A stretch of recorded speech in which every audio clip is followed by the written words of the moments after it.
Welcome to another tutorial, and I think you're going to love this one. Today we're looking at black and white conversions, in particular landscape photos.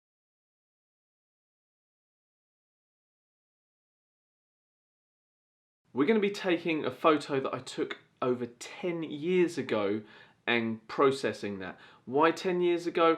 I wanted to show that even though I'm shooting today on a Nikon D850, a real nice high-end camera, these techniques and processes are applicable no matter what camera gear you're using.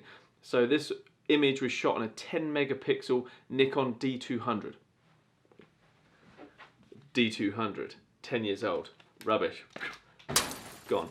So, it's not rubbish, it was a good camera. So in this particular tutorial, I'm going to walk you through step by step my process for converting a landscape photo into black and white. And as with most of my processing, it's a two-step approach. First of all, I look at the image globally and I look at the exposure, highlights, shadows, blacks, whites, the tone curve, clarity, all of that stuff, and I get that done on an overall global scale. Once I've done that, I then start looking at the individual areas that need to be adjusted. So in this case, it's the sky around the sun. We need to bring in more contrast into those clouds, make that more interesting. Potentially we're going to lose some of the detail in the mountains, so I want to bring some of that back. And then the key focus on this particular image is just the simplicity of those three trees sat on the shoreline. And so I want to address how to really bring the eye into those trees.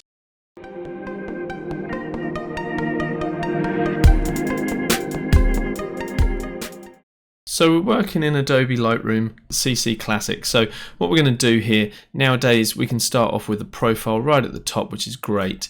We can browse for a camera matching profile, which is what I like to do rather than look at the Adobe stuff. If you're provided with a camera matching profile, why not use it? But we're looking at black and whites here, so let's see if there's one that puts us on the right path straight away. Black and white number 1 looks like a good option. Black and white 2 looks too contrasty between the sky highlights and the trees, whereas this looks more even contrast through the scene. I can see the trees there, that's quite nice. But let's have a quick flick through, see what else we like. 10 looks quite nice. With black and white 11, we're seeing that crushed contrast look, which works for some images. I prefer to work with a full range from pure white to pure black, and then we can crush the contrast later in Photoshop if we really want to. But if you start at this point with a black point that isn't true black, you're limiting yourself from the start. So let's dive in with black and white 10.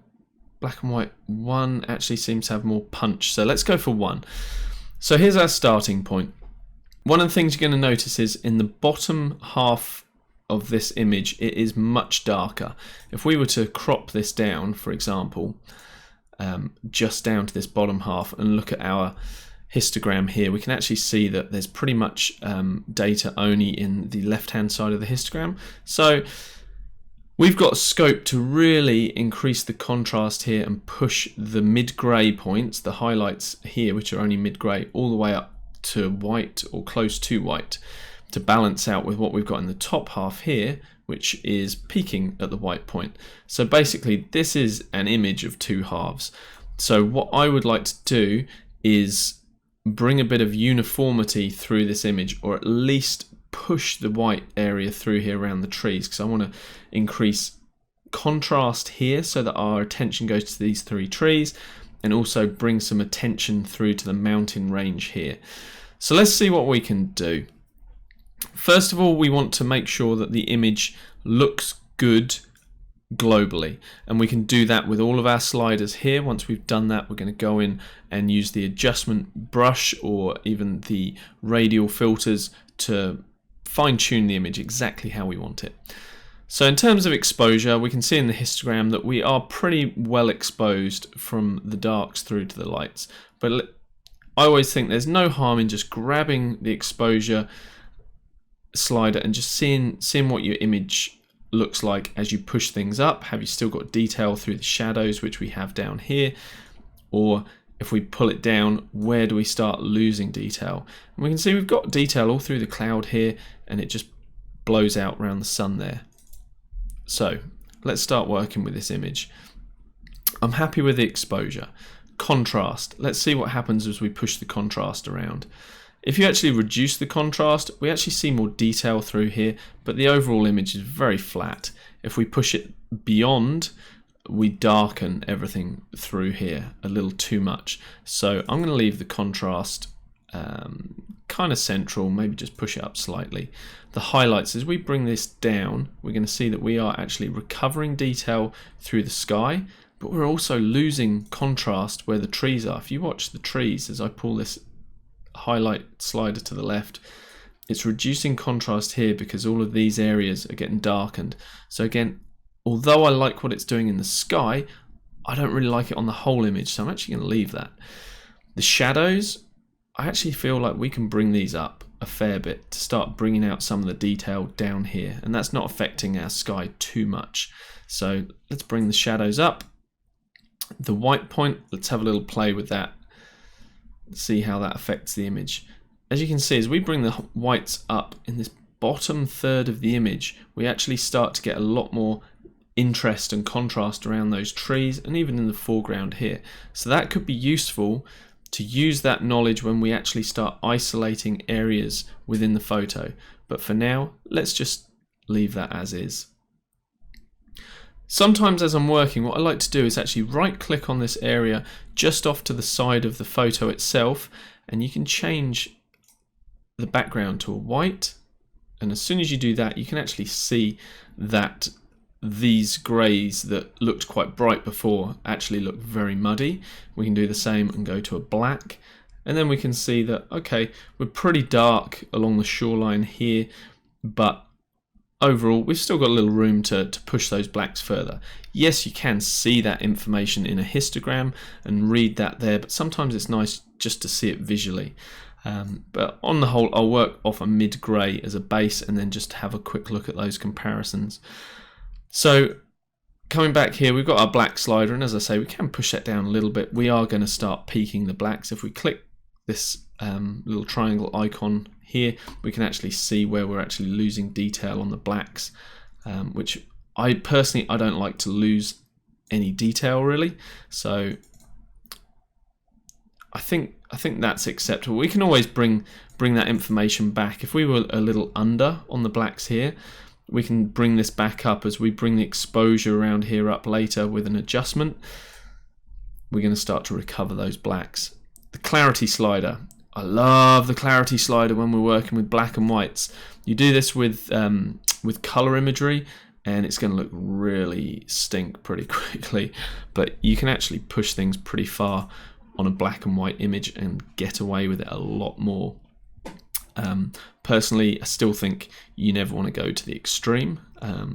You want to kind of do this in a refined way, but yeah, you can certainly push that up to like 44, 55, depends on your image that you're working with, but you can certainly bring in a lot more clarity on a black and white image, and I quite like that.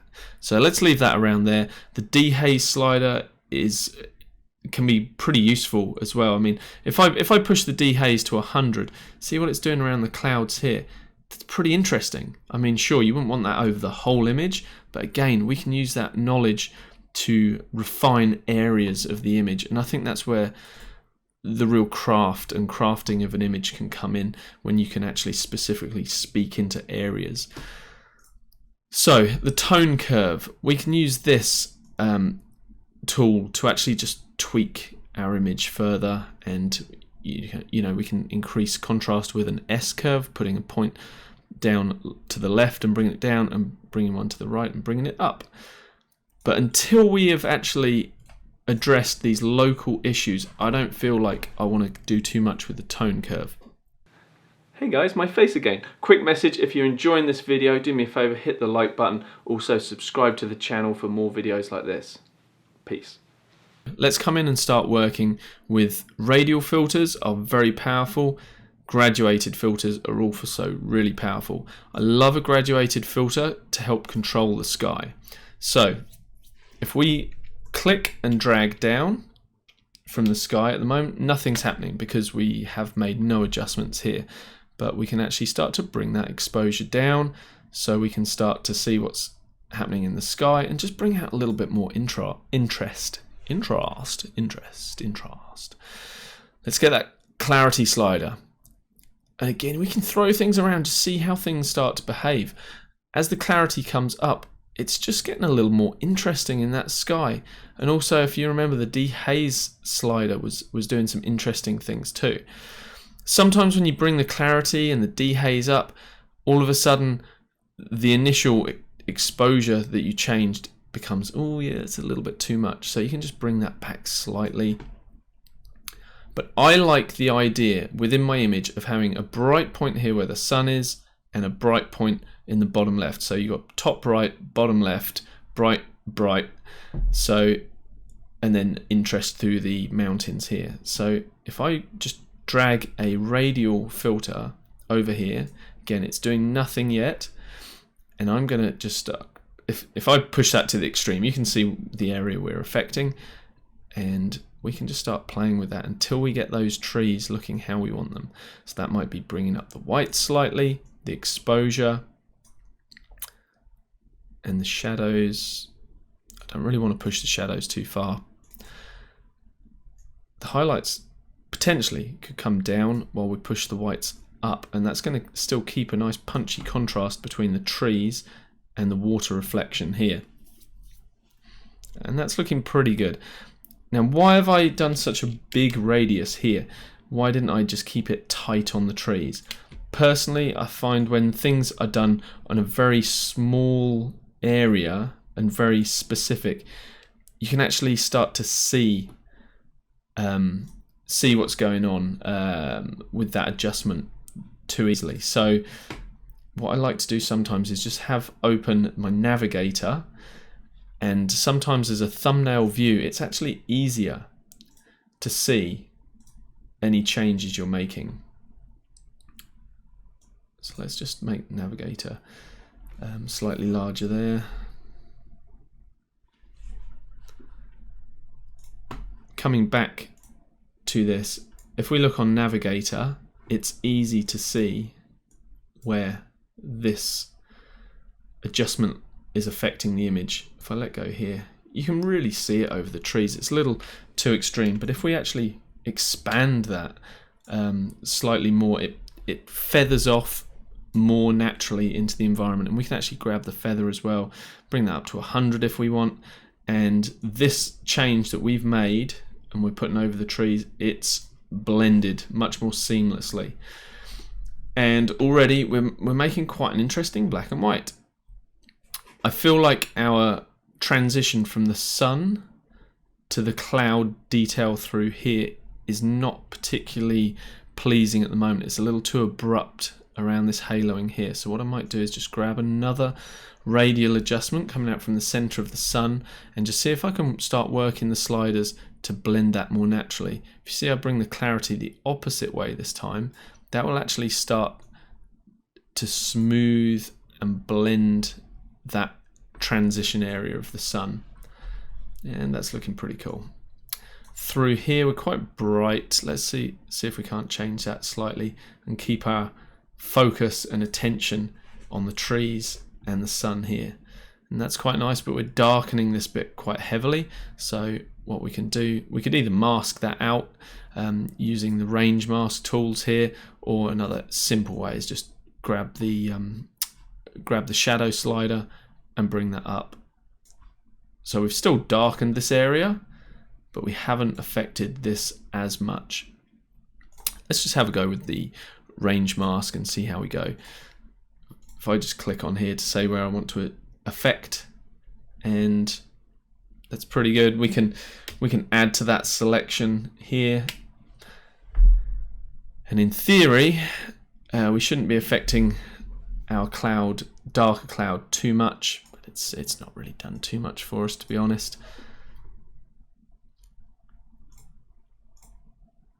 If we turn that off and turn it back on again, yeah, it's subtle.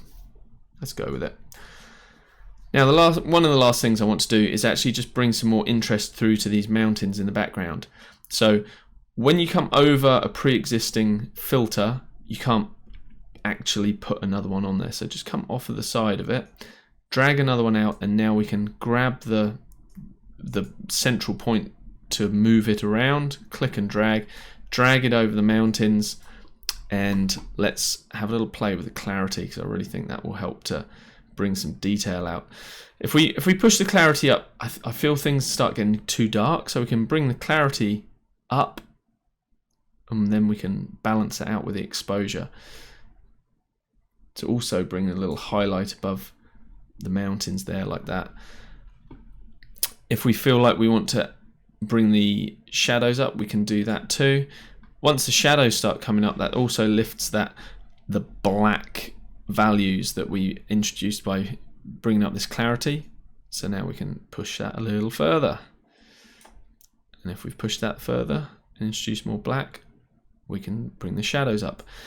So I'm concerned about the blacks. Why am I not just grabbing the black slider and bringing that up? Well, if I do that, what you see happens is it actually muddies the blacks. They just become a washed out grey. Whereas if I actually control the shadows or grab the shadow slider to bring those blacks up, it actually brings the detail back, lifts the shadows whilst leaving a nice crisp black point, unlike grabbing the black slider where it just muddies the blacks. So, looking good from a interesting punchy black and white point of view. Let's compare how we're looking on a pure white. That's pretty cool. Let's compare on a black. So now I'm seeing this on a black. I feel like we could add more mood to this, and this is where we can go back into our tone curve. We can actually we can either directly grab the tone curve and pull it down to make this more moody and dramatic, or what you can do is actually click this little icon in the top left hand corner, come onto the picture itself, and wherever you click and then drag, it will focus on that particular value and either take it down if you drag down, or take it up if you push up. So that's a nice way to control your image if you're not exactly sure where on the histogram the points should go. Just come over with this tool and then click and drag up or drag down, depending on what you want to achieve. So I don't want to do too much and make this too dark.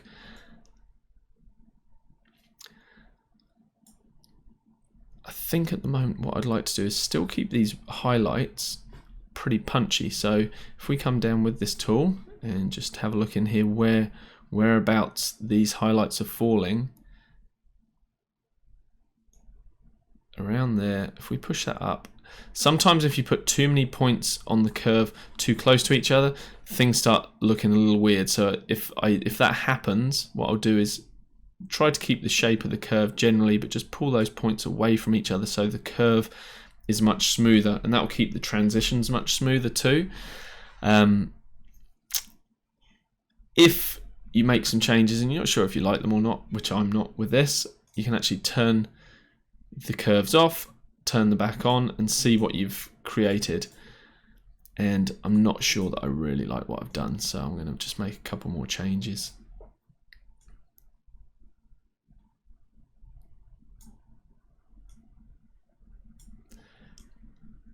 By keeping this control point where the whites are down slightly, we still control a little gradient between the hot spot here and the surrounding greys, because you don't want it to, or I don't want it just to be one big white ball in the sky. So that's why I'm going to bring that down. I'm going to keep that kind of central, and now we can bring our darks down to bring that drama back in, and we could go something like that. So if we have a quick look at our before and after, we've got our before and we've got our after. So from a pretty flat, very old file, we've created a pretty punchy black and white. And if we look at it on our